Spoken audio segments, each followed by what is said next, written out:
Welcome to the living world, where millions of species coexist. This is the story of life.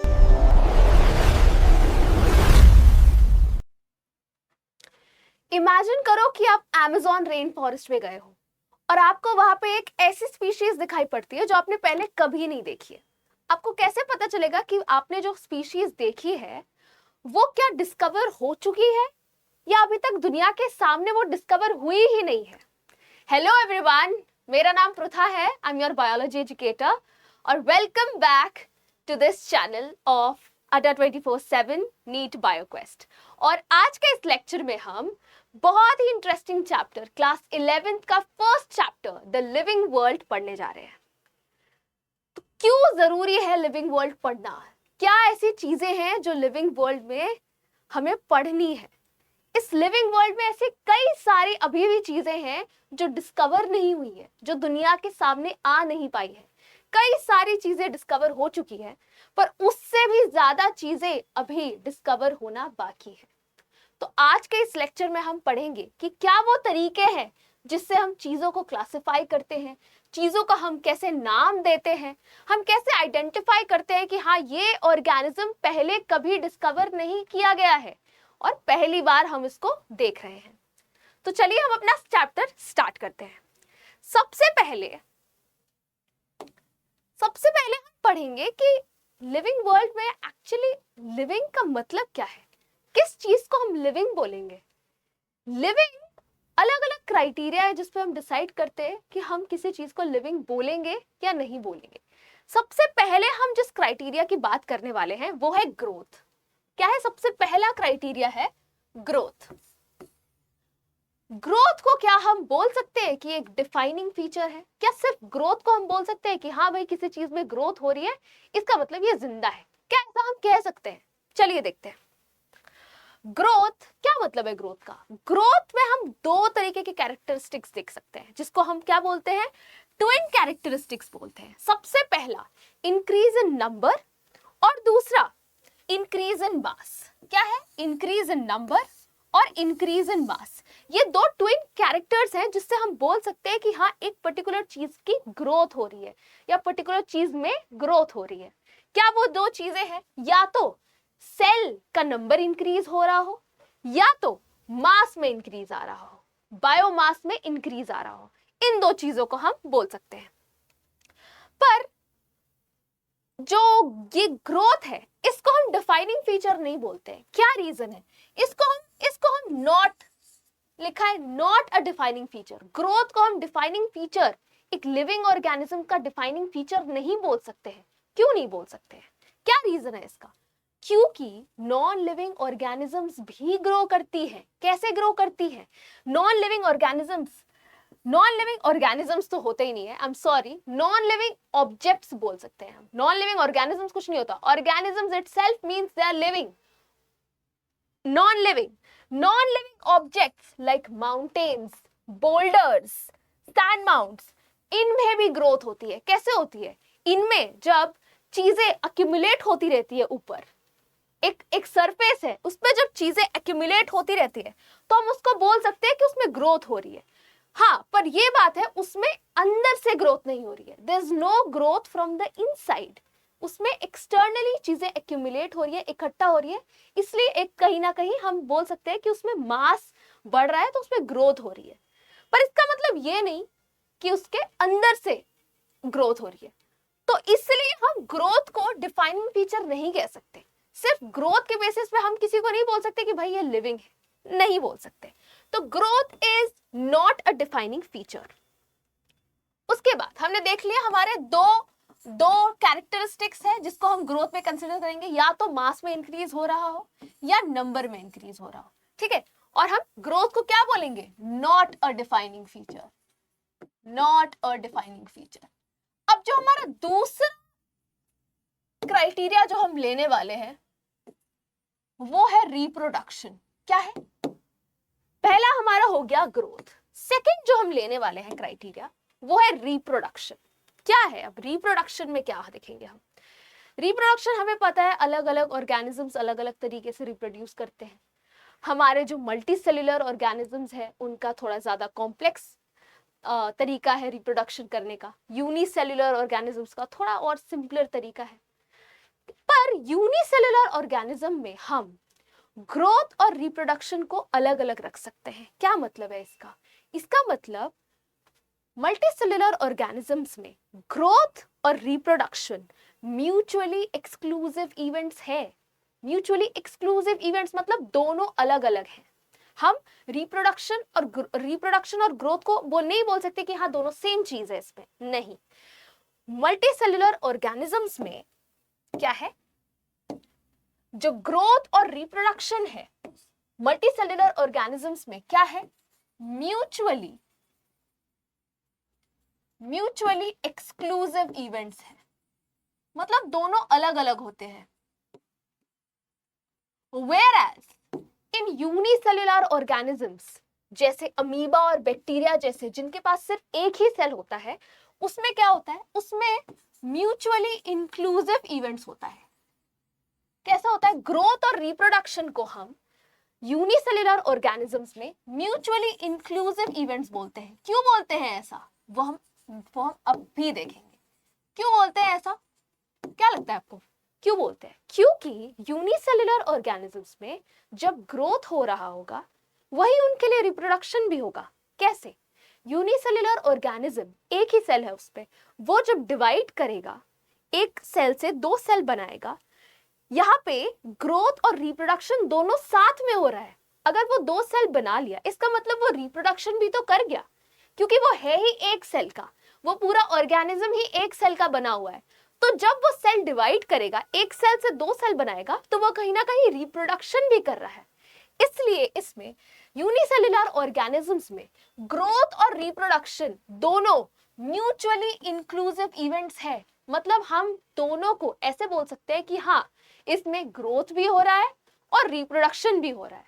पर multicellular organisms में हम ऐसा नहीं बोल सकते हैं।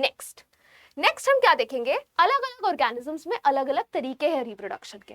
जैसे यीस्ट और हाइड्रा में जो लोअर ऑर्गेनिजम्स है, जैसे यीस्ट और हाइड्रा, इसमें हम यूजुअली बडिंग देखते हैं। बडिंग हमको पता है। प्लेनेरिया में हम देखते हैं regeneration. These are all types of asexual reproduction. ठीक है, रीजेनरेशन देखते हैं हम प्लेनेरिया में। हमने पढ़ा था एक ऑर्गेनिज्म होता है, उसको तुम काट दो, ऐसे काट दो, तो वो सेपरेटली फिर अलग अलग इसका ये पर्टिकुलर पार्ट वापस से पूरा बन जाता है, इसका ये वाला पर्टिकुलर पार्ट वापस से पूरा ऑर्गेनिज्म बन जाता है, इसका ये वाला पर्टिकुलर पार्ट वापस से पूरा ऑर्गेनिज्म बन जाता है। ये हमने देखा था रीजेनरेशन, प्लेनेरिया ऐसा करता है। फंगाई, फिलामेंटस एल्गे और प्रोटोनीमा ऑफ मोजेस, ये इनमें क्या होता है, इनमें होता है फ्रैगमेंटेशन। ये फ्रैगमेंटेशन के थ्रू रिप्रोडक्शन करते हैं। ठीक है, वेरी इंपॉर्टेंट, ये तीनों मोड ऑफ रिप्रोडक्शन याद रखिएगा। अब क्या हम रिप्रोडक्शन को डिफाइनिंग फीचर बोल सकते हैं? लिविंग ऑर्गेनिज्म का डिफाइनिंग फीचर हम रिप्रोडक्शन को बोल सकते हैं? इसको भी हम नहीं बोल सकते हैं। क्या रीजन है? क्योंकि देयर आर एक्सेप्शंस। जरूरी नहीं है कि लिविंग होने के लिए आपको रिप्रोडक्शन करना ही करना है, ऐसा जरूरी नहीं है। For example mules, sterile worker बीज, स्टेराइल ह्यूमन कपल्स, ये लोग रिप्रोडक्शन नहीं कर सकते हैं। पर क्या इसका मतलब ये है कि ये लोग लिविंग नहीं है? नहीं, लिविंग तो है ना। इसीलिए हम रिप्रोडक्शन को भी डिफाइनिंग फीचर कंसिडर नहीं कर सकते, क्योंकि म्यूल्स, स्टेराइल वर्कर बीज और स्टेराइल ह्यूमन कपल्स रिप्रोडक्शन नहीं करते हैं, बट वो डेफिनेटली लिविंग है। म्यूल्स क्या होते हैं? अच्छा, किसी को पता है म्यूल्स क्या होते हैं? म्यूल्स कैसे बनते हैं? म्यूल्स मैं बताती हूँ। म्यूल्स बनते हैं, एक हाइब्रिड होता है। ठीक है, कैसे बनता है?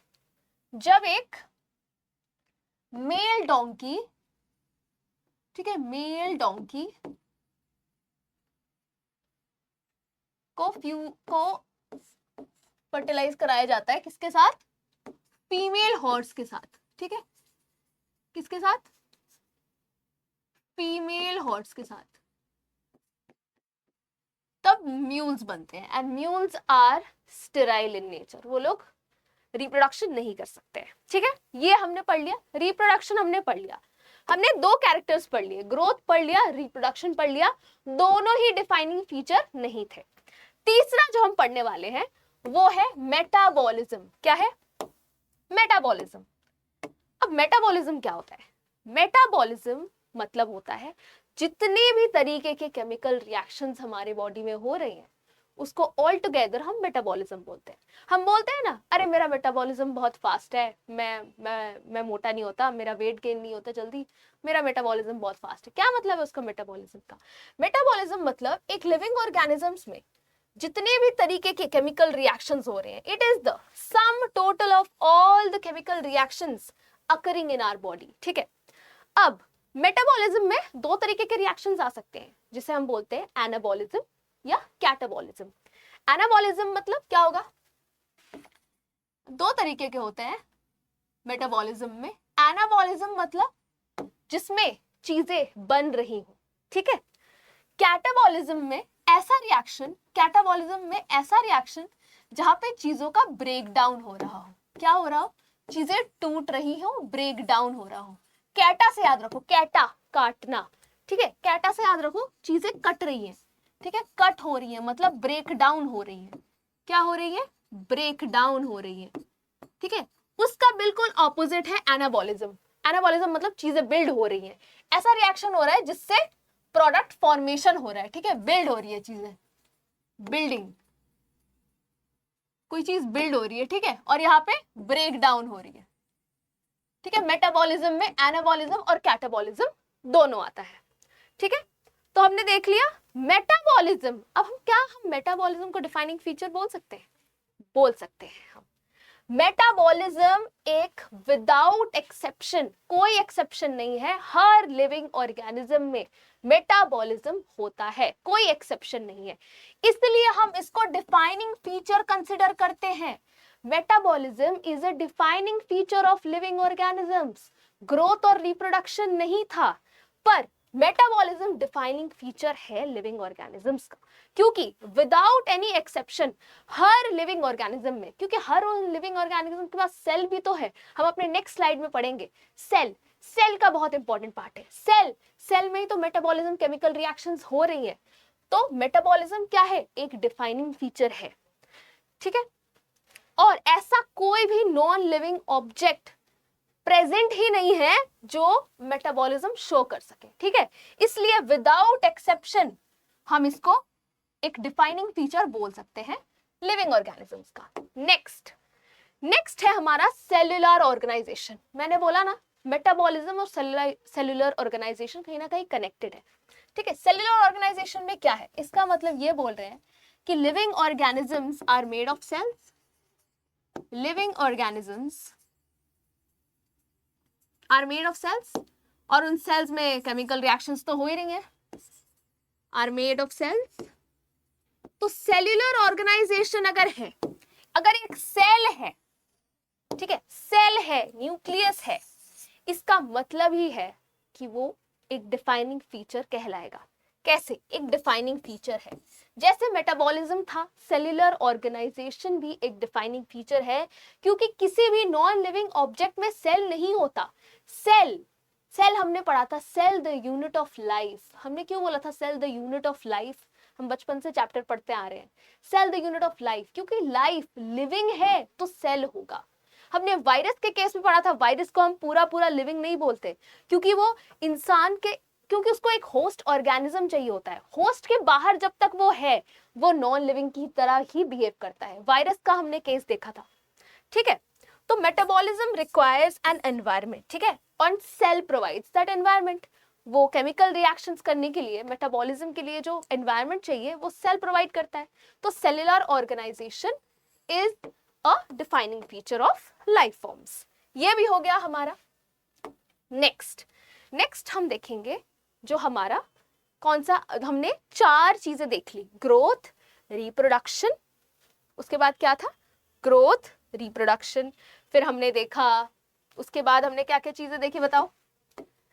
मेटाबॉलिज्म और सेल्यूलर ऑर्गेनाइजेशन, ये सारी चीजें हमने देखी। अब हम 5th क्राइटेरिया जो पढ़ने वाले हैं वो है कॉन्शियसनेस। ठीक है, कॉन्शियसनेस भी डिफाइनिंग फीचर है। ये हम तीसरा वो क्राइटेरिया देख रहे हैं जिसके बेसिस पे हम लिविंग ऑर्गेनिजम्स को बोलेंगे लिविंग। ठीक है, तीसरा डिफाइनिंग फीचर है लिविंग ऑर्गेनिज्म का, वो है कॉन्शियसनेस। ठीक है, वैसे तो ये फिफ्थ क्राइटेरिया पढ़ रहे हैं, बट तीसरा वो क्राइटेरिया जिसे हम डिफाइनिंग फीचर बोल रहे हैं वो है कॉन्शियसनेस। क्या होता है कॉन्शियसनेस?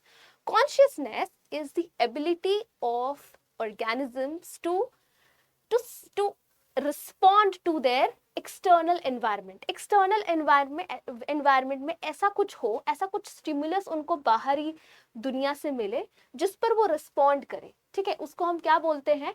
कॉन्शियसनेस बोलते हैं। ठीक है, it is the most obvious and technically complicated feature. हाँ ठीक है, सबको पता है इट इज।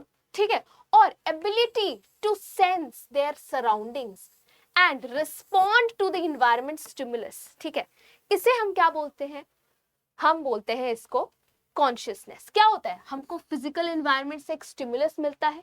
ठीक है, किसी भी तरीके का स्टिमुलस मिलता है, हमारे सेंसरी ऑर्गन्स उसको रिसीव करते हैं और उसके बेसिस पे हम रिस्पॉन्ड करते हैं। तो कहीं ना कहीं हम एक्सटर्नल एनवायरनमेंट में जो भी चीजें हो रही हैं उसको हम सेंस करके उसके अगेंस्ट हम रिस्पॉन्ड कर रहे हैं। ठीक है, स्टिमुलस, एक्सटर्नल स्टिमुलस की वजह से, तो इसे हम क्या बोलते हैं? कॉन्शियसनेस बोलते हैं।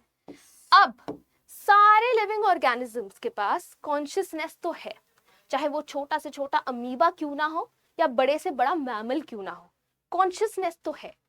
पर there's something called self consciousness. क्या है सेल्फ कॉन्शियसनेस? क्या है सेल्फ कॉन्शियसनेस? ऐसी चीज है जो सिर्फ इंसानों में प्रेजेंट है। Only humans are the only living organisms जिनमें सेल्फ कॉन्शियसनेस है, खुद के बारे में अवेयर है। इसलिए बोलते हैं ना, इंसान के पास ये जो दिमाग है ना, ये हर किसी के पास नहीं है। इंसान के पास जो दिमाग है, इंसान के पास जो सेल्फ कॉन्शियसनेस है, खुद को लेके जो अवेयरनेस है, वो किसी भी दूसरे ऑर्गेनिज्म में नहीं है। ठीक है, तो it is a very important point, special note में लिख लो इसको कि human beings are the only organisms, ठीक है, जिनके पास सेल्फ कॉन्शियसनेस है। बाकी जो नॉर्मल लिविंग ऑर्गेनिजम्स है उनके पास कॉन्शियसनेस है, बट सेल्फ कॉन्शियसनेस हम इंसानों के पास है। ठीक है, नेक्स्ट, अब हम नेक्स्ट पढ़ेंगे। बहुत बढ़िया चैप्टर है, it is very easy chapter. क्या लगता है कितने ऑर्गेनिजम्स अब तक डिस्कवर हो गए होंगे? ये जो बड़ा सा नंबर लिखा है, इतने सारे ऑर्गेनिजम्स ऑलरेडी डिस्कवर हो चुके हैं, पर इससे भी कई गुना ज्यादा ऑर्गेनिजम्स डिस्कवर होने अभी बाकी हैं। तो क्या मतलब है? 1.7 to 1.8 मिलियन ऑर्गेनिजम्स अभी तक, इतने स्पीशीज नोन है, डिस्कवर हो चुके हैं। क्या है इसका मतलब? इसका मतलब है 17 से 18 lakh, 17 to 18 lakhs species are already known. ठीक है, क्या बोलते हैं हम इसको बोलते हैं हम बायोडाइवर्सिटी। इतनी डाइवर्सिटी है, इतनी अलग अलग तरीके की ऑर्गेनिजम्स हैं, प्लांट्स हैं, एनिमल्स हैं, कीड़े मकोड़े, आर्थ्रोपोडा फैमिली में तो देख लो कितने तरीके के कीड़े मकोड़े होते हैं, सबको पता है। तो कितनी वैरायटी है ऑर्गेनिजम्स में, मतलब नेचर कितना ब्यूटीफुल है इस मामले में कि कितनी वैरायटी है। आप बोर नहीं हो गए? जू में चले जाओ, दुनिया भर के ऑर्गेनिजम्स, मतलब इतना इंटरेस्टिंग है सब कुछ, आप कभी बोर नहीं होगे। इस दुनिया में इतनी सारी चीजें हैं एक्सप्लोर करने के लिए, जानने के लिए, कि क्या बताएं। तो इसको हम क्या बोलते हैं? बायोडाइवर्सिटी बोलते हैं। जो इतने सारे ऑर्गेनिजम्स प्रेजेंट है, इतने सारे अलग अलग तरीके के ऑर्गेनिजम्स प्रेजेंट है, ठीक है, बायोडाइवर्सिटी। ठीक है, number and types of organisms present on earth, कि जितनी भी अलग अलग तरीके के ऑर्गेनिजम्स प्रेजेंट है। अब एक बहुत बड़ा प्रॉब्लम आता है, इतने सारे लाखों ऑर्गेनिजम्स की स्टडी कितनी मुश्किल होती होगी। तो क्या सोल्यूशन निकाला इसका साइंटिस्ट ने सोल्यूशन निकाला कि हम इनको क्लासिफाई करेंगे। क्या करेंगे? हम पहले ऑर्गेनिजम्स को पहचानेंगे, आइडेंटिफाई करेंगे, उनको एक पर्टिकुलर नाम देंगे, उसके बाद हम उसको क्लासिफाई करेंगे। क्लासिफाई क्यों करते हैं हम? चीजों की स्टडी को सिंपल बनाने के लिए, ताकि एक जैसे ऑर्गेनिज्म साथ में रहे तो हम उनकी स्टडी साथ में कर ले। तो इसके लिए हम क्लासिफिकेशन का हेल्प लेते हैं। हम एक जैसे ऑर्गेनिज्म को एक एक ग्रुप में साथ में प्लेस कर देते हैं, जिसे हम क्लासिफिकेशन बोलते हैं, जो हम आगे भी पढ़ेंगे। पर सबसे पहला काम जो साइंटिस्ट ने किया वो है नॉमेनक्लेचर। क्या मतलब है नॉमेनक्लेचर का? नॉमेनक्लेचर का मतलब है नेमिंग ऑफ एन ऑर्गेनिज्म। क्या बोलते हैं हम? नॉमेनक्लेचर बोलते हैं। Nomenclature is naming of an organism. क्या बोलते हैं? Naming of an organism. अब एक दिक्कत है। क्या दिक्कत है? हमें पता है, हम इंडिया में ही देख लो, हम एक ही ऑर्गेनिज्म को कितने अलग अलग नाम से पुकारते हैं, अलग अलग जगह पे अलग अलग चीज से बोलते हैं। तो अगर ऐसा ही रहा तो कोई साइंटिस्ट जो जापान में बैठा है, कोई साइंटिस्ट जो चाइना में बैठा है, कोई जो यूएस में बैठा है, वो सब अगर किसी ऑर्गेनिज्म के बारे में बात कर रहे होंगे, उनके पास अगर सबके पास अलग अलग नाम है एक ही ऑर्गेनिज्म के, तो कैओटिक नहीं हो जाएगा? कितना कंफ्यूजन क्रिएट होगा कि भाई किस ऑर्गेनिज्म के बारे में बात हो रही है। तो इसीलिए इस प्रॉब्लम को सॉल्व करने के लिए साइंटिस्ट ने एक जुगाड़ निकाला। बेसिकली क्या निकाला कि भाई हम एक पर्टिकुलर नाम अलॉट करेंगे जिसे हम बोलते हैं साइंटिफिक नेम। हम एक ऑर्गेनिज्म को एक यूनिवर्सल नाम देंगे जो पूरे वर्ल्ड में वो उसी नाम से जाना जाएगा, ताकि कोई भी, अगर कोई जर्मनी में बैठा है, कोई स्पेन में बैठा है, कोई फ्रांस में बैठा है, अगर साइंटिफिक नाम वो पर्टिकुलर लिया जाए तो सब एक ही ऑर्गेनिज्म को आइडेंटिफाई करें। अलग अलग ऑर्गेनिज्म ना सोचे, एक पर्टिकुलर नाम ऐसा दिया जाए जो पूरे वर्ल्ड में उसको उसी नाम से जाना जाए। ठीक है, बाकी रीजनल नेम्स, लोकल नेम्स तो रहेंगी ही, पर एक ऐसा यूनिवर्सल नाम दिया जाए जिससे हर कोई पहचान पाए और हर कोई एक ही ऑर्गेनिज्म इमेजिन करे जब वो पर्टिकुलर नाम लिया जाए। ठीक है, तो अब इसके भी नॉमेनक्लेचर के भी अलग अलग रूल्स हैं। ठीक है, एक ऑर्गेनिज्म को नाम कैसे दिया जाता है उसके अलग अलग रूल्स हैं। सबसे पहले तो दो ऑर्गेनाइजेशन है, जिससे सबसे पहला नाम है इसका international code for botanical nomenclature. क्या है? International code for botanical nomenclature, इसे हम बोलते हैं ICBN, international code for botanical nomenclature. ठीक है, ICBN बोलते हैं। ये एक ऑर्गेनाइजेशन है। नाम से ही पता चल रहा है बोटानिकल, इसका मतलब ये प्लांट्स को बेसिकली नेम करता है। ठीक है, एनिमल्स को नहीं, ये प्लांट्स के नॉमेनक्लेचर को ये देता है, प्लांट्स जितने भी होते हैं। ठीक है, दूसरा जो ऑर्गेनाइजेशन है उसे हम बोलते हैं ICZN, international code of zoological nomenclature. Zoological से पता चल रहा है ये एनिमल्स की नॉमेनक्लेचर करेगा। ठीक है, एनिमल्स। अब एक यूनिवर्सल फॉर्मेट बनाया गया। किसने दिया? वो कैरोलस लीनियस नाम के एक साइंटिस्ट थे। क्या नाम था उनका? Carolus Linnaeus. याद रखो, मैं इधर ढंग से लिख देती हूँ और बड़ा करके, Carolus Linnaeus. He was a very great scientist. इनका नाम कई जगहों पे आप पढ़ोगे, कैरोलस लीनियस। ठीक है, कैरोलस लीनियस, इन्होंने बाइनोमियल नॉमेनक्लेचर दिया था। क्या होता है बाइनोमियल नॉमेनक्लेचर? ये हम अपने नेक्स्ट स्लाइड में पढ़ेंगे। बाइनोमियल नॉमेनक्लेचर एक तरीका है जिसमें, बाय से याद रखो, बाइनोमियल नॉमेनक्लेचर एक ऐसा तरीका है जिसमें दो पार्ट्स रहेंगे नाम के। ये जो हम साइंटिफिक नेम देंगे, जो यूनिवर्सल नेम देंगे, उसमें दो पार्ट्स रहेंगे। अब वो दो पार्ट्स क्या रहेंगे वो हम नेक्स्ट स्लाइड में देखेंगे। ठीक है, तो जो बाइनोमियल नॉमेनक्लेचर जो सिस्टम है ऑर्गेनिज्म के नॉमेनक्लेचर के लिए, वो किसने दिया था? कैरोलस लीनियस ने दिया था। ठीक है, इसमें दो कंपोनेंट्स होते हैं, जैसे कि मैंने बोला, बाय से याद रखो, बाइनोमियल। ठीक है, बाय से दो है। क्या दो पार्ट्स है वो? सबसे पहला होता है जेनरिक नेम, दूसरा होता है स्पेसिफिक एपिथेट, जिसको हम स्पीशीज नेम भी बोलते हैं। स्पेसिफिक एपिथेट को हम क्या बोलते हैं? स्पीशीज नेम भी बोलते हैं।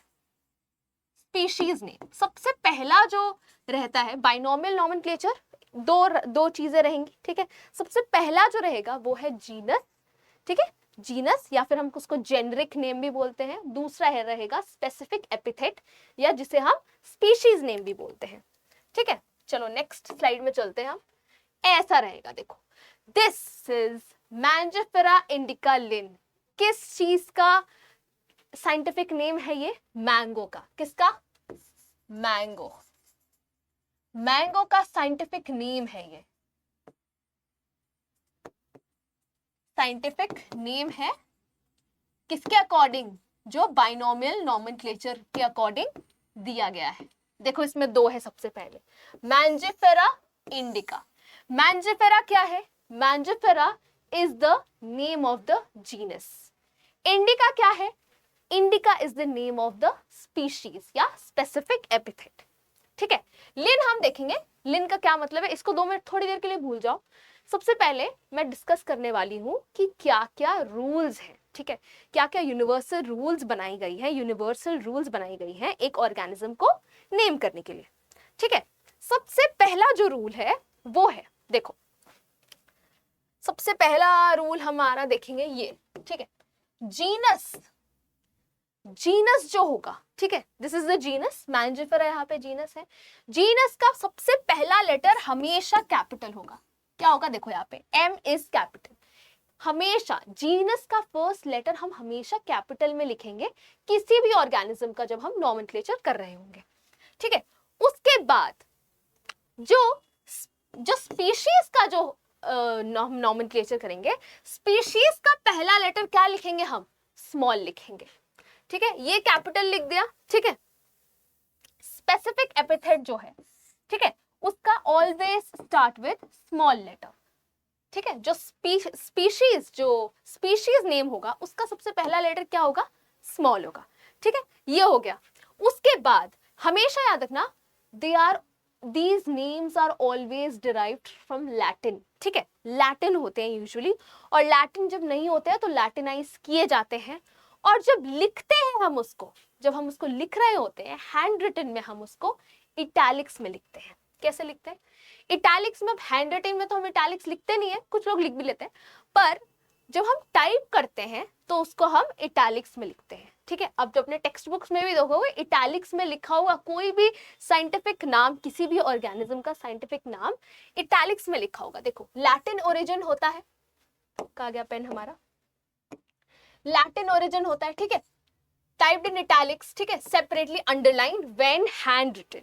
जब हम इसको हैंड रिटन लिखेंगे, ठीक है, तब वो उसको सेपरेटली अंडरलाइन करेंगे। जैसे अगर मैंने यहाँ पे लिखा मैंजिफेरा, मैंजिफेरा इंडिका, ठीक है, तो हम इसको सेपरेटली अंडरलाइन करेंगे ऐसे, जब हम इसको हैंड रिटन लिखेंगे। जब हम इसको टाइप करेंगे तब हम इसको इटैलिक्स में लिखेंगे। ठीक है, जैसे हमारे टेक्स्ट बुक्स में लिखी रहती है। ये पहला हमारा रूल हो गया, जीनस को कैपिटल लेटर में लिखना है। ठीक है, स्पीशीज को सबसे पहला स्मॉल में लिखना है। दूसरा हमारा, ठीक है, दूसरा जब हैंड रिटन होगा हम उसको सेपरेटली अंडरलाइन कर रहे हैं। ठीक है, तीसरा ये तो सेम लिख दिया यहाँ पे। ठीक है, तीसरा क्या है देखो, उसके बाद है अगर ऑथर साइटेशन, कई बार हम ऑथर का नाम भी लगा देते हैं साइंटिफिक नेम के बाद, ये दिखाने के लिए कि इसको किसने नेम किया है। फॉर एग्जाम्पल यहाँ पे मैंजिफेरा इंडिका लिन लिखा है, Linn is for Linnaeus here. Carolus Linnaeus जो हमने साइंटिस्ट पढ़ा, उन्होंने सबसे पहली बार इसका नाम रखा था AEUS। ठीक है, कार्लस लिनियस ने, उनके नाम पे फर्स्ट 4 लेटर्स लेके इन्होंने, इसके बाद हम लिखते हैं, इसको हम अंडरलाइन नहीं करते हैं। ठीक है, इसको अंडरलाइन नहीं करते और डॉट लगाते हैं टू स्टेट द ऑथर। ठीक है, ठीक है, तो हम ऑथर दिखाने के लिए indicating Linnaeus was the first one to describe it. Carolus Linnaeus ने पहली बार इसको नाम दिया था, इसलिए हम उनका नाम लास्ट में लिखते हैं। ठीक है, तो these are the rules that we follow for nomenclature of an organism। ठीक है, अब यहाँ पे मैंने कुछ स्पीशीज लिखे हैं। ठीक है, इसके हम साइंटिफिक नेम देखेंगे, बहुत मजा आएगा। इट इज नॉट डिफिकल्ट, पहले मुझे भी टफ लगता था जब मैं छोटी थी, पर फिर देखना मजा आने लगता है जब तुम्हें ऐसा लगता है ना कि अरे मुझे इसका भी साइंटिफिक नेम आता है, मुझे इसका भी साइंटिफिक नेम आता है, मुझे पिकॉक का भी आता है, मुझे व्हीट का भी आता है, मुझे टोमेटो का भी आता है, ब्रिंजल का भी आता है। तो तब आपको you'll have that sense of achievement कि अरे मुझे कितनी सारी चीजों के साइंटिफिक नेम्स याद है। बाद में मजा आने लगेगा, अभी टफ लग सकता है बट धीरे धीरे मजा आने लगेगा। एक तो हमने पहले देखना मैंजिफेरा इंडिका, मैंगो से याद रखो, मैंगो, मैंजिफेरा, मैंजिफेरा इंडिका। ठीक है, अब देखो यहाँ पे मैंने कुछ लिखे हुए हैं, इसके हम जल्दी से लिखेंगे। ठीक है, मैं ज्यादा टाइम नहीं लूंगी पर जल्दी से लिखेंगे, मजा आएगा। देखो सबसे पहला मैंगो। ठीक है, और ऐसे आप बार बार लिखोगे ना तो आप कभी भी भूलोगे नहीं। एक तो कभी भी अंडरलाइन करना मत भूलना जब पेपर में लिखोगे, हमेशा साइंटिफिक नेम को सेपरेटली अंडरलाइन करना है, ये मत भूलना, ठीक है। तो अगर बार बार लिखोगे ना पेपर पे तो आपको आदत हो जाएगी। अब जब भी साइंटिफिक नेम लिखोगे आपको अपने आप अंडरलाइन करने की आदत पड़ जाएगी। मैंगो का क्या है? Mango is Mangifera indica. Mangifera indica. ज्यादा पतला हो रहा है ना ये, मिटा देते हैं इसको। अरे भाई दिक्कत कर देता है ये बीच बीच में। पेन लेते हैं हम, मोटा कर लिया मैंने इसको। देखो सबसे पहला है मैंजिफेरा इंडिका। हमेशा क्या करना है हमको? हमें इसको सेपरेटली अंडरलाइन करना है, ठीक है। मैं जल्दी से लिख रही हूं अब सारे के सारे। ह्यूमन का क्या होता है सबको पता है, होमो सेपियंस। क्या होता है? होमो सेपियंस, ठीक है। लैंड का क्या होता है? पैंथेरा, याद रखना, पैंथेरा लियो, ठीक है। लायन और टाइगर का याद रखना, हम अपने आगे वाले स्लाइड्स में भी पढ़ेंगे तभी भी याद हो जाएंगे। लायन और टाइगर का जीनस सेम होता है, याद रखना, पैंथेरा होता है, ठीक है। पैंथर से याद रखो, बोलते हैं ना पैंथर, पैंथेरा से याद रखो, पैंथेरा, पैंथेरा टिग्रिस। क्या होता है? पैंथेरा टिग्रिस, ठीक है। दोनों का जीनस सेम है, स्पीशीज अलग है दोनों, पर दोनों का जीनस सेम है। देखो पोटैटो का क्या होता है? Solanum tuberosum. क्या होता है? Solanum tuberosum. हो गया। नीम का क्या होता है? एजाडेरिस्टा इंडिका।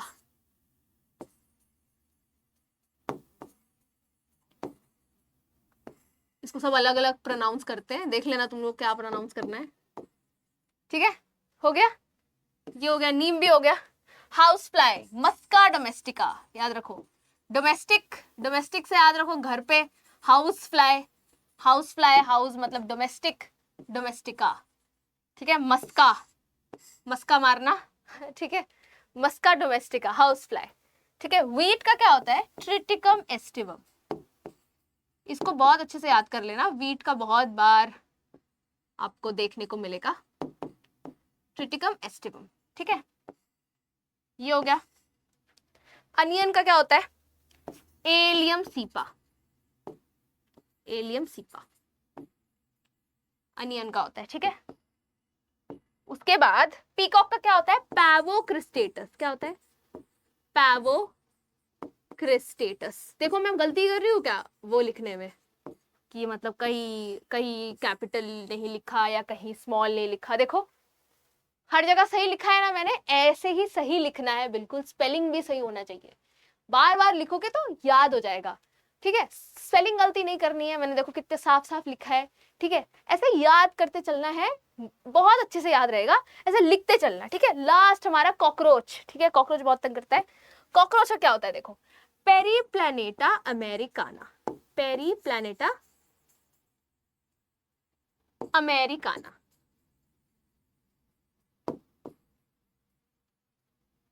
इसको भी अंडरलाइन, ठीक है। लिख लिया हमने सारे, ठीक है। एक बार देख लेना, एक बार देख नहीं लेना, याद कर लेना, ठीक है। अब हम देखते हैं टेक्सोनमी क्या होता है, बहुत इंपॉर्टेंट है ये। टेक्सोनमी क्या होता है? टेक्सोनमी होता है, टेक्सोनमी इज द ब्रांच, ठीक है। एक ब्रांच है साइंस का जहां पे हम स्टडी करते हैं। क्या स्टडी करते हैं? चीजों को कैसे कैरेक्टराइज करना है, कैसे आइडेंटिफाई करना है, कैसे नॉमेनक्लेचर करना है, और कैसे लास्ट में उसको क्लासिफाई करना है या क्लासिफिकेशन करना है उसका। इस ब्रांच को हम क्या बोलते हैं? Taxonomy. Taxonomy deals with what? It first deals with characterisation, characters को स्टडी करना एक पर्टिकुलर ऑर्गेनिज्म की, उसके बेसिस पे उसको आइडेंटिफाई करना कि ये पर्टिकुलर ऑर्गेनिज्म कौन सा है, उसके बाद उसका नॉमेनक्लेचर करना और फिर क्लासिफिकेशन करना। हम इसको कई बार इंटरचेंजेबली लिख देते हैं, पहले नॉमेनक्लेचर भी लिख सकते हैं, बाद में क्लासिफिकेशन भी लिख सकते हैं। यूजुअली पहले हम नॉमेनक्लेचर पहले करते हैं, उसके बाद क्लासिफिकेशन करते हैं, ठीक है। सो ये जो ब्रांच है, ठीक है, this branch of science is called branch of science dealing with all this, dealing with identification, classification and nomenclature. Together they are called what? The branch is called taxonomy. ठीक है, सबसे पहले कैरेक्टराइजेशन करते हैं. क्या मतलब है? हम स्ट्रक्चर्स, एक्सटर्नल इंटरनल स्ट्रक्चर्स की स्टडी करते हैं, कैसा है सेल स्ट्रक्चर, कैसा है, इकोलॉजिकल इन्फो लेते हैं, ये सब हम करते हैं कैरेक्टराइजेशन में. ठीक है, कैरेक्टराइज जब कैरेक्टर्स हम स्टडी कर लेंगे उसके बाद हमें पता चल जाएगा कि वो ऑर्गेनिजम्स एक्चुअली है कौन सा. ठीक है, आइडेंटिफाई कर लेंगे हम उसको. ठीक है, आइडेंटिफिकेशन से हमें पता चल जाएगा कि वो ऑर्गेनिज्म नोन है या बिल्कुल ही कोई नया ऑर्गेनिज्म है. ठीक है, आइडेंटिफिकेशन करेंगे, उसके बाद हम नॉमेनक्लेचर करेंगे. क्या करेंगे? हम पहले नाम देंगे. कब नाम देंगे? अगर वो ऑर्गेनिज्म नया हुआ, बिल्कुल सबसे पहली बार डिस्कवर हुआ है, तो हम उसका नाम देंगे, पहले नॉमेनक्लेचर देंगे. जो हमने देख लिया कैसे नॉमेनक्लेचर करना है हमको, कैसे साइंटिस्ट नॉमेनक्लेचर करते हैं वो हमने देख लिया. ठीक है, assigning the scientific two part name, जो बाइनोमियल नॉमेनक्लेचर हमने देखा. क्या देखा? बाइनोमियल नॉमेनक्लेचर जो हमने देखा, बाइनोमियल नॉमेनक्लेचर. ठीक है, उसके बाद हम करते हैं क्लासिफिकेशन. क्लासिफिकेशन क्यों करते हैं? For the purpose of making the study of these large number of organisms easier, ताकि इतने सारे लाखों जो ऑर्गेनिजम्स हैं इसको हम टुकड़ों में डिवाइड कर सके और उनकी स्टडी थोड़ी इजी कर सके. क्योंकि इतने सारे ऑर्गेनिज्म हैं तो इतने सारी चीजों का डेटा रखना तो बहुत ज्यादा कॉम्प्लिकेटेड हो जाएगा. तो हम क्लासिफाई करते हैं चीजों को, एक जैसी चीजों को साथ में रखते हैं, अलग अलग ग्रुप्स में बांटते हैं और ऐसे करके हमारी स्टडी सिंपल हो जाती है. ठीक है, grouping into convenient categories based on characters. Characters के बेसिस पे हम उसको कन्वीनियंट कैटेगरीज में बांट रहे हैं. ठीक है, so these four processes are basic to taxonomy. ठीक है, systematics, हाँ, there's another thing called systematics. अब systematics क्या है? Systematics is taxonomy only, but taxonomy with phylogeny. क्या होता है phylogeny? Phylogeny होता है evolutionary relationships. क्या होता है? Evolutionary relationships. क्या होता है? मतलब पास्ट में उसके evolutionary relationships कैसे थे, उसकी पास्ट, ठीक है, हिस्ट्री, कैसे ऑर्गेनिज्म से वो इवॉल्व होके आया है, उससे हम क्या बोलते हैं? एवोल्यूशनरी हिस्ट्री या एवोल्यूशनरी रिलेशनशिप. तो सिस्टमैटिक्स में क्या आता है? सिस्टमैटिक्स में हम बोलते हैं टेक्सोनोमी आता है. ठीक है, टेक्सोनोमी तो आता ही है जो हमने पढ़ लिया. इसके साथ साथ क्या आता है? फाइलोजेनी आता है. फाइलोजेनी. ठीक है, नेक्स्ट. अब हम थोड़ा सा जल्दी देखेंगे because it's a one shot video और हम ज्यादा हमको बचा भी नहीं है, हम थोड़ा जल्दी देखेंगे. अब जो पार्ट बचा है वो बहुत इजी है, बहुत इजी टू अंडरस्टैंड है. देखो क्या है, अब हमने यहाँ तक पढ़ लिया अपना. ठीक है, सिस्टमैटिक्स देख लिया हमने फाइलोजेनी के साथ. टेक्सोनोमी विद फाइलोजेनी, हम उसको क्या बोलते हैं? सिस्टमैटिक्स बोलते हैं. अब हम देखेंगे कि हमने कैसे कोशिश की है चीजों को ग्रुप करने की. देखो, सबसे पहला जो रैंक है, जो सबसे ऐसे एक ट्रायंगल इमेजिन कर लो, सबसे नीचे वाला जो हम रैंक पढ़ रहे हैं वो है स्पीशीज. ठीक है, सबसे पहला जो हमने अपने बाइनोमियल नॉमेनक्लेचर में भी देखा, जो जीनस के बाद आ रहा था, वो था स्पीशीज. स्पीशीज वो सबसे छोटे यूनिट है. ठीक है, आसपास हम जो भी चीजें देख रहे हैं ना, सब अलग अलग स्पीशीज है. टाइगर, लायन, कैट, डॉग, ये सारी अलग अलग स्पीशीज है. ठीक है, अब हम क्या करेंगे? स्पीशीज. ठीक है, देखो, it is the lowest category. ठीक है, minimum diversity, maximum shared traits, a group of individual organisms with fundamental morphological similarities. किसे हम स्पीशीज बोलते हैं? हम एक पर्टिकुलर को, एक ऑर्गेनिज्म को स्पीशीज कब बोलते हैं कि ये इस स्पीशीज का है? कब बोलते हैं? जब उनके जो फंडामेंटल मॉर्फोलॉजी है, ठीक है, वो सारी चीजें सिमिलर हो, जितने भी इंपॉर्टेंट चीजें हैं उनके सिमिलर हो. जैसे कि हम टाइगर को एक स्पीशीज में कर देते हैं. क्यों? टाइगर के वही चार पैर, वही बॉडी के, वही टाइगर के वही स्ट्राइप्स. ठीक है, वो सारी चीजें जो फंडामेंटल है, ठीक है, जो सारे उस स्पीशीज में वो फंडामेंटली सब में सेम होगा, कुछ डिफरेंट नहीं होगा. टाइगर क्या हम देख के आइडेंटिफाई कर सकते हैं इजीली कि हाँ भाई ये दूसरा टाइगर है, ये पहला वाला टाइगर है? नहीं, नहीं कर सकते हम, क्योंकि जितने भी फंडामेंटल सिमिलैरिटीज है वो एक स्पीशीज की सेम होती है, ठीक है? हम ह्यूमंस हैं, हाँ सिमिलैरिटीज डिफरेंसेस होंगे, पर देखो हम ह्यूमंस में भी हम एक पर्टिकुलर स्पीशीज हैं, हमारी सारी फंडामेंटल सिमिलैरिटीज सेम है, मॉर्फोलॉजिकली देख लो, ठीक है? वही एक नाक दो कान, ठीक है, सब दो पैर दो हाथ, ठीक है, वैसे ही है। तो फंडामेंटल मॉर्फोलॉजी सिमिलैरिटीज सेम होगी तब उसको स्पीशीज बोलेंगे। एक और इंपॉर्टेंट चीज है, इसमें प्लस लिख के लिखो, जब हम उसको स्पीशीज बोलेंगे, स्पीशीज हम तब भी बोलेंगे जब आपस में दो ऑर्गेनिज्म एक साथ ब्रीडिंग करके फर्टाइल ऑफस्प्रिंग्स बना सके, ठीक है? क्या करें? जब स्पीशीज में, हमेशा याद रखना, अगर दो ऑर्गेनिज्म एक ही स्पीशीज के हैं तो वो लोग सक्सेसफुल रिप्रोडक्शन कर पाएंगे, और क्या चीज रिजल्ट करेगा उससे? फर्टाइल ऑफस्प्रिंग डेवलप कर पाएंगे। ऐसे ऑफस्प्रिंग, ऐसे बच्चे पैदा कर पाएंगे जो कि फर्टाइल होंगे, जो नेक्स्ट जनरेशन को लाने के केपेबल होंगे। फर्टाइल ऑफस्प्रिंग्स ला पाएंगे, ठीक है? ठीक है, तो ये भी एक साइन है स्पीशीज का कि अगर दो ऑर्गेनिज्म सेम स्पीशीज के हैं तो वो लोग बिना किसी दिक्कत के रिप्रोडक्शन कर पाएंगे, अगर वो सेम स्पीशीज के हैं तो, ठीक है? उसके बाद देखो, इसको हम यहां से मिटा देते हैं, इसकी हमें जरूरत नहीं है, फर्टाइल ऑफस्प्रिंग इनफ है, ठीक है?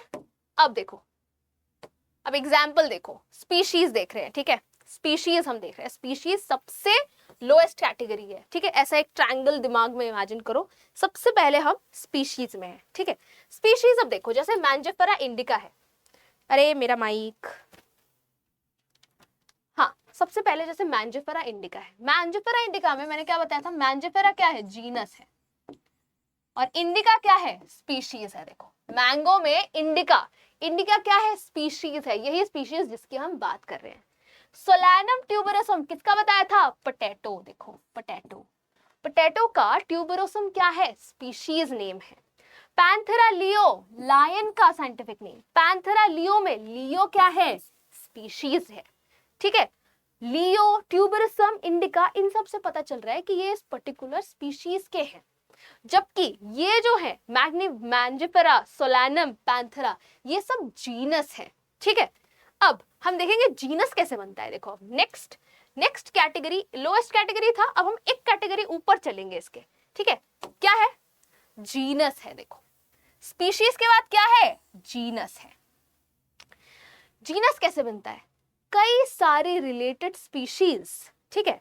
कई सारे रिलेटेड स्पीशीज जब एक साथ आती है, aggregates of closely related species, एक ही तरीके की स्पीशीज जब एक साथ आती हैं तो वो क्या बनाती है? जीनस बनाती है, एक पर्टिकुलर जेनीरा बनाती है, ठीक है? More characters in common than species of other genera, ठीक है? इनमें क्या होते हैं? ज्यादा कैरेक्टर्स कॉमन होते हैं, ठीक है? जेनीरा के कंपैरिजन में। देन स्पीशीज ऑफ अदर जेनीरा, अलग अलग दूसरे स्पीशीज के जो जेनीरा होंगे, ठीक है, उसके कंपैरिजन में, ठीक है? पैंथेरा लियो, देखो, पार्डस, पैंथेरा पार्डस, लेपर्ड का है ये, ठीक है? लेपर्ड का साइंटिफिक नेम है पैंथेरा पार्डस। इसमें जो पैंथेरा है, ठीक है, ये सब क्या है? जीनस रिप्रेजेंट कर रहे हैं, और इनके जीनस देखो, तीनों के जीनस सेम है। क्या मतलब है इसका? मतलब लायन, लेपर्ड और टाइगर, ये तीनों अलग अलग स्पीशीज हैं, बट इनका जीनस सेम है। क्या है? जीनस सेम है। इनका जीनस सेम है, जो कि है क्या है? पैंथेरा है। पैंथेरा इनका जीनस है, और तीनों का जीनस सेम है, इनकी स्पीशीज अलग है। देखो, जीनस पैंथेरा, ठीक है? उसके बाद देखो, ये हो गया हमारा, इसका मतलब क्या है? एग्रीगेट्स, ठीक है? स्पीशीज के जो क्लोजली रिलेटेड स्पीशीज मिलके क्या बनाते हैं? जीनस बनाते हैं। अब क्या लगता है, क्लोजली रिलेटेड जीनस मिलके क्या बनाएंगे? फैमिली बनाएंगे। देखो, एक हायरार्की हो रहा है, ठीक है? इट इज अ हायरार्की, एक हायरार्की है ठीक है, लोअर से हायर पे जा रहे हैं हम, ठीक है। कई सारे रिलेटेड जीनस मिलके अब क्या बनाएंगे, फैमिली बनाएंगे, ठीक है। A group of related genera with fewer similarities than genus or species। अब देखो क्या होगा, जैसे जैसे हम हायरार्की में ऊपर जाएंगे ना, अब हमारे कॉमन कैरेक्टर्स कम होते जाएंगे। क्यों? क्योंकि हम जैसे जैसे ऊपर जा रहे हैं हम उतने स्पेसिफिक नहीं रह पा रहे हैं चीजों को लेके। हम कई तरीके के अलग अलग तरीके के जीनस, अलग अलग तरीके की फैमिलीज भी इंक्लूड कर रहे हैं जैसे जैसे हम हायरार्की में ऊपर जा रहे हैं। तो जो सिमिलैरिटीज हैं, जो कॉमन कैरेक्टर्स हैं, वो कम होती जा रही हैं, ठीक है। आई होप आपको समझ आया ये मैंने क्या बोला। बेस्ड ऑन, अब इसमें हम वेजिटेटिव और रिप्रोडक्टिव फीचर्स के बेसिस पे हमने, देखो एग्जाम्पल क्या है यहाँ पे, देखो सोलैनम, पेटूनिया, डटूरा, ठीक है। These three are the names of what, the names of genus. Solanum tuberosum देखा था, सोलैनम निग्रम भी होता है, ठीक है, ठीक है। तो ये सब सारे क्या हैं, दीज आर ऑल जीनस, ठीक है। ये तीन अलग अलग जीनस मिलके कौन सी फैमिली बना रही है, फैमिली सोलेनेसिए। इसके भी अपने अपने रूल्स है, ठीक है। ज्यादातर देखना फैमिलीज, जो फैमिलीज होंगी, जो प्लांट फैमिलीज होंगी, उनके पीछे क्या आएगा, ई आएगा, सफिक्स क्या आएगा, ई सफिक्स आएगा, ठीक है। सफिक्स प्रीफिक्स का भी यहाँ पे रोल रहता है, ठीक है। यहाँ पे सफिक्स का रोल देखो होगा, ठीक है। सफिक्स से आपको पता चलेगा, देखो कई बार, ठीक है। सोलेनेसिए, ठीक है, सोलेनेसिए, ऐसे कई सारे फैमिलीज देखोगे आप, सोलेनेसिए, ठीक है। नेक्स्ट फैमिली ये हो गया, ये तीन जीनस मिलके क्या बना रहे हैं, एक पर्टिकुलर फैमिली सोलेनेसिए बना रहे हैं। सेम वे एनिमल किंगडम में देख लो, पैंथेरा में लायन, टाइगर, ठीक है। और कैट्स भी फेलिस कैट्स पे आता है, ठीक है। ये सब मिलके क्या बनाएंगे, फैमिली फेलिडे बनाएंगे, देखो ए आ रहा है इसमें, देखो लास्ट में सफिक्स, ठीक है। फैमिली फेलिडे बनाएंगे, ठीक है। उसके बाद देखो नेक्स्ट हम क्या देखते हैं, अब नेक्स्ट है ऑर्डर। ऑर्डर कैसे बना होगा, देखो पिछला वाला क्या था, फैमिली था। इसका मतलब अब रिलेटेड फैमिलीज मिलके, देखो assemblage of families which exhibit a few similar characters, ठीक है। अब कई सारे एक जैसी फैमिलीज मिलके क्या बनाएंगे, ऑर्डर बनाएंगे, देखो ऑर्डर बनाएंगे, ठीक है। Higher taxonomic categories are identified based on aggregates of characters, ठीक है। अब देखो एग्जाम्पल देखो, Felidae, Canidae, both are what, they are both families, ठीक है। ये कैट फैमिली, ये डॉग फैमिली, इसको बोलते हैं कैट फैमिली फेलिडे, ये डॉग फैमिली कैनिडे, ठीक है। ये दोनों फैमिलीज मिलके क्या बना रही है, देखो बना रही है ऑर्डर कार्निवोरा, याद रखना है, ठीक है। ये ऑर्डर कार्निवोरा बना रहे हैं। फेलिडे और कैनिडे दोनों फैमिलीज मिलके, एक जैसी फैमिलीज मिलके क्या बना रहे हैं, ऑर्डर कार्निवोरा। दूसरा एग्जांपल देखो, ये भी दो प्लांट फैमिलीज हैं, सोलेनेसिया हमने देखा था, सोलेनेसिया और कॉन्वोल्वुलेसिया, ठीक है। कॉन्वोल्वुलेसिया, ये दोनों फैमिलीज मिलके ऑर्डर पॉलीमोनियल्स बना रहे हैं। क्या बना रहे हैं, ऑर्डर पॉलीमोनियल्स। पॉलिनोमियल्स से याद रखो, मैथ्स में चैप्टर होता है ना, मैथ्स में चैप्टर होता है वो नहीं है, पर ये पॉलिनोमियल्स होता है। मैथ्स वाला जो चैप्टर होता है वो पॉलिनोमियल्स होता है, ये है पॉलीमोनियल्स। पॉलिनोमियल नहीं लिखना, बहुत मारूंगी, ठीक है। ऑर्डर पॉलीमोनियल्स, ठीक है, ऑर्डर पॉलीमोनियल्स, ये भी हो गया। नेक्स्ट देखो अब हमारा, अब हमने देख लिया था कई सारी फैमिलीज मिलके क्या बना रही थी, ऑर्डर बना रही थी। अब इसका मतलब कई सारे ऑर्डर मिलके कुछ बनाएंगे, क्या बनाएंगे, अब कई सारे ऑर्डर्स मिलके, ठीक है, कई सारे ऑर्डर्स मिलके क्या बनाएंगे, क्लास बनाएंगे। देखो क्लास, मैं एक हायरार्की भी बाद में लिखा हुआ है, मैं याद करवा दूंगी, टेंशन मत लो, ठीक है। क्लास देखो, इट इंक्लूड्स रिलेटेड ऑर्डर्स, एक जैसे ऑर्डर्स मिलके क्या बनाएंगे, क्लास बनाएंगे। देखो ऑर्डर प्राइमेटा और ऑर्डर कार्निवोरा दोनों मिलके क्या बना रहे हैं, क्लास ममेलिया। देखो क्लास ममेलिया बहुत बड़ा है, ठीक है। तो सोचो ऑर्डर प्राइमेटा में जिसमें मंकीज, गोरिल्लाज, गिबॉन्स, ठीक है। ऑर्डर कार्निवोरा में जैसे टाइगर्स, कैट्स, डॉग जो हमने देखा, फेलिडे, कैनिडे, ये सब मिलके धीरे धीरे देख रहे हो बढ़ते जा रही है चीजें। जैसे जैसे हम हायरार्की में ऊपर जा रहे हैं, हमारा जो बैंडविड्थ है वो बढ़ रहा है, इसलिए हमारे कॉमन कैरेक्टर्स भी धीरे धीरे घटेंगे, अब उतने कॉमन कैरेक्टर्स रहेंगे नहीं, ठीक है। ऑर्डर प्राइमेटा और ऑर्डर कार्निवोरा मिलके क्या बना रहे हैं, क्लास ममेलिया बना रहे हैं। ठीक है, अब हम देखेंगे कई सारे क्लास मिलके क्या बनाएंगे। देखो, फाइलम बनाएंगे। फाइलम हम बोलते हैं एनिमल्स के केस में, और प्लांट्स के केस में हम क्या बोलते हैं, डिवीजन। ठीक है, याद रखना, एनिमल्स के केस में हम फाइलम बोलते हैं और प्लांट्स के केस में हम डिवीजन बोलते हैं। अब कई सारे, क्या देखो हमने क्या पढ़ा था, याद है क्या पढ़ा था हमने, कई सारे क्लास मिलके अब क्या बनाएंगे, कई सारे क्लास मिलके, जैसे यहाँ पे देखो, classes of fishes, amphibians, reptiles, birds, mammals, कई सारे क्लास मिलके क्या बनाएंगे, फाइलम कॉर्डेटा।